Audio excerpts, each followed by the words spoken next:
नमस्कार शेतकरी मित्रांनो, आज मी तुमच्यासमोर दोन प्लॉट दाखवणार आहे जे सुपरचे प्लॉट आहे ते आणि ते वेगवेगळ्या स्टेजचे आहे ते. आता हे जो प्लॉट बघताय तुम्ही हा 62 दिवसाचा प्लॉट आहे आणि माल पडताना या प्लॉटला कमी पडला होता, त्यामुळे आम्ही याचं डिपिंग करून घड मोठं केले ते, जेणेकरून 15-20 जरी घडी झालं तरी चांगला उतारा मिळेल आपल्याला. घडं तर चांगली लांबली, पाखीतलं पण अंतर वाढलं, मण्यातलं पण अंतर वाढलं, त्यामुळे ह्या प्लॉटला एकाही घडाला कुठल्या थिनिंग करायला लागत नाही.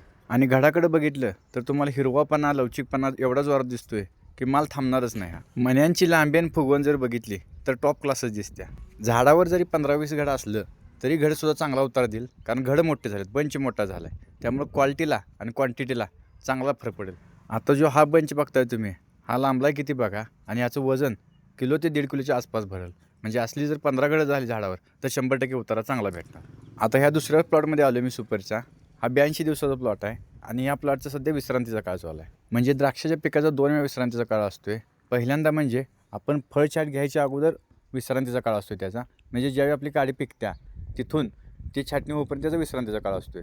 आणि दुसरा विश्रांतीचा काळ असतोय तो म्हणजे माल मऊ पडायच्या अगोदर 10 ते 15 दिवस. म्हणजे ह्या 15 दिवसात तुम्ही बागेला काहीही जरी केलं तरी माल हलत नाही. माल तुम्हाला रोज जरी बघितलं तर सारखाच दिसणार. पण ज्यावेळी प्लॉट मऊ पडायला सुरुवात होईल त्यावेळी तुम्हाला मनी लांबलेला आणि फुगलेला चांगला दिसेल. पण ज्यावेळी तुमचा प्लॉट 100% मऊ पडेल त्यावेळी तुमचा मऊ पडताना जेवढा मनी होता त्याच्या डबल मनी दिसेल. म्हणजे तुमचा माल जोरात दिसणार. आता या प्लॉटचा विचार केला तर प्लॉट जमला आहे, चांगला जोरात झाला आहे, पण ज्यावेळी मऊ पडेल 100% त्यावेळी तर अजून जोरात दिसेल. तर कसा वाटला व्हिडिओ कमेंटमध्ये नक्की सांगा. धन्यवाद.